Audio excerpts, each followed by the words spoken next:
दिवाली जा चुकी है और शादियों का सीजन नजदीक आ रहा है।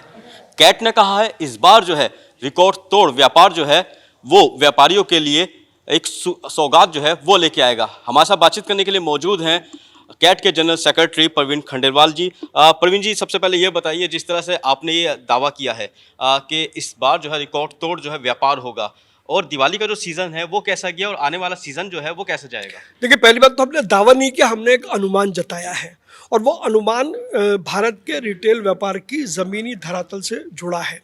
इस बार शादियों का सीज़न जो 23 नवंबर से शुरू होगा और 15 दिसंबर तक चलेगा, उसमें लगभग 38 लाख शादियां होने का अनुमान है, जिसमें लगभग 4,74,000 करोड़ रुपए का व्यापार होगा। यदि हम इसको पिछले वर्ष से देखें तो पिछले वर्ष इसी अवधि में लगभग 32 लाख शादियां हुई थी और लगभग 3,75,000 करोड़ का कारोबार हुआ था। यानी कि एक साल में लगभग 1 लाख करोड़ का इजाफा होने जा रहा है। तो कहीं ना कहीं ये हमारी अर्थव्यवस्था के लिए, भारत के रिटेल ट्रेड के लिए एक बहुत ही शुभ संकेत है। और सबसे बड़ी बात जो हमने दिवाली में देखा कि पूरी की पूरी दिवाली का जो व्यापार था वो वोकल फॉर लोकल पर आधारित था, और यही स्टोरी वापस वेडिंग सीजन में दोहराने जा रही है। जब पूरा का पूरा वेडिंग सीजन का जो व्यापार होगा वो मूलतः वोकल फॉर लोकल पर आधारित होगा, यानी कि भारतीय उत्पाद सबका उस्ताद।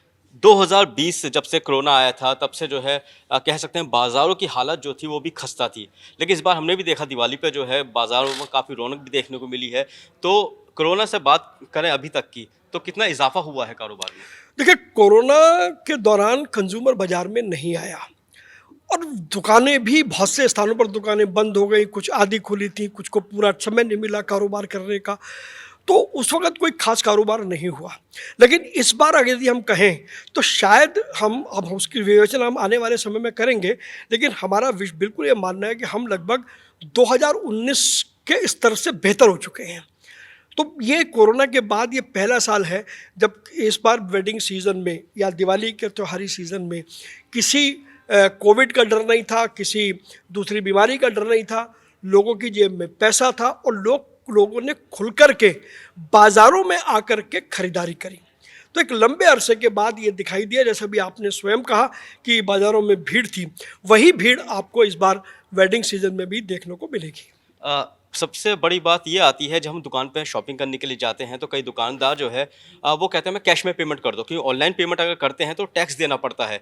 तो इसके लिए क्या करना चाहिए? देखिए, मोटे तौर पर यदि देखें तो देश भर में हम लोगों ने डिजिटल पेमेंट को अडॉप्ट और एक्सेप्ट करने का बहुत बड़ा अभियान चलाया, और अब तो सड़क पर जो ठेले वाला है वो भी डिजिटल पेमेंट ले रहा है।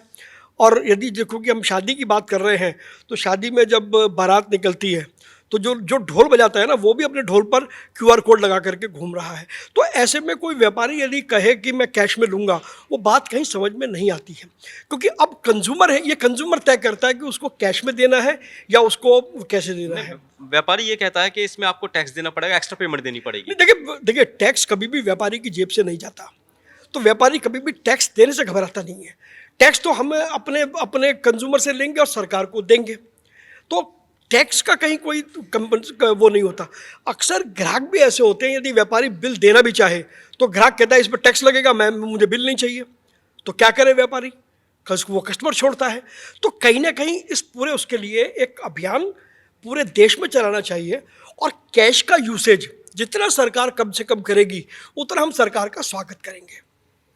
चाइना की अगर बात करें तो चाइना से लगातार माल जो है भारत देश में आ रहा है। हालांकि लोग अब पूछने लगे हैं कि चाइनीज़ तो नहीं है ये, तो लोकल फॉर वोकल जो आपने जो स्लोगन दिया है उस पर काम भी चल रहा है, लेकिन चाइना को टक्कर कैसे देंगे, क्योंकि काफ़ी सस्ती चीज़ें चाइना की होती है। देखिए, यदि मैं आम खरीदी की बात करूं, पहले आम खरीदी में लगभग 70% माल चाइना का होता था, लेकिन आज आम खरीदी जो है वो 100% भारतीय उत्पाद की हो गई है। हो सकता है कि देश में कुछ सेक्टर ऐसे हो सकते हैं, वो टेलीकम्युनिकेशन में हो सकते हैं, कुछ इंफ्रा में हो सकते हैं, जहां अभी शायद चाइना का विकल्प हम अपने यहाँ नहीं बना पाए, तो हमारी डिपेंडेंसी हम चाहिए। लेकिन रिटेल व्यापार के अंदर जो आम खरीदी है उसमें चाइना ना होगा तो कोई काम रुकने वाला नहीं है। इसीलिए दिवाली इस बार जो हुई वो विशुद्ध रूप से भारतीय उत्पादों की हुई, और वही सिलसिला वेडिंग सीजन में भी आपको देखने को मिलेगा। व्यापारियों ने भी पूरा मन बना लिया कि हमें चाइना का नहीं बेचना, और कंज्यूमर तो ये तय करके बैठा है कि मुझे चाइना का खरीदना ही नहीं है। सरकार से क्या सपोर्ट मिल रहा है आपको? देखिए, सरकार ने बहुत सारी स्कीम्स अभी चलाई हैं, बट हमारा सरकार से ये निवेदन है कि एक तो जो ई कॉमर्स की पॉलिसी है और रूल्स है वो जल्दी से जल्दी आने चाहिए। जो नेशनल रिटेल ट्रेड पॉलिसी है वो भी अगर जल्दी आ जाती है और व्यापारियों को थोड़ा सा ईज ऑफ डूइंग बिजनेस मिलता है, तो देश के 9 करोड़ व्यापारी मिलकर के एक व्यापार की नई इबारत लिख सकते हैं। एक आखिरी सवाल ये है कि छोटे छोटे जो व्यापारी होते हैं या जो उत्पादक होते हैं, जो छोटे छोटे अपने छोटी छोटी फैक्ट्री में माल बनाते हैं, उन्हें काफ़ी दिक्कत, काफ़ी समस्या आती है। तो क्या लगता है लोकल फॉर वोकल से उन लोगों को समस्या नहीं आएगी और उनका जो रोज़गार है वो भी बढ़ेगा?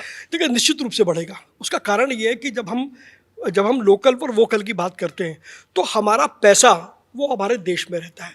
जब देश में रहता है तो वो इकोनॉमी में रिवॉल्व होगा, और जब ये हम कोई विदेशी उत्पाद खरीदते हैं तो ये हम सब ने देखा है कि वो सारी कंपनियां उस पैसे को विदेश भेज देती हैं। तो इसीलिए हमारे बाज़ारों में पैसे की तंगी रहती है। लेकिन जब देश का पैसा देश में रहेगा तो बाज़ारों में पैसे की तंगी का कोई सामना करना ही नहीं पड़ेगा। लेकिन ये एक लंबी व्यवस्था है, इसमें मुझे लगता है थोड़ा सा समय और लगेगा, और आने वाले समय में जैसे अब 14 जनवरी से फिर एक सीज़न शुरू होगा शादियों का, बीच में त्यौहार आएंगे और जुलाई तक चलेगा, तो काफ़ी कुछ परिस्थितियाँ बदलने की संभावना है। तो ये तो हमारे साथ बातचीत करने के लिए परवीन खंडेलवाल, जिनका साफ तौर पे यही कहना है कि इस साल जो है रिकॉर्ड तोड़ व्यापार जिस तरह से देखने को मिलेगा, क्योंकि 38 लाख शादियां हैं। कैमरामैन अनिल के साथ वाजिद अली, नवोदय टाइम्स, दिल्ली।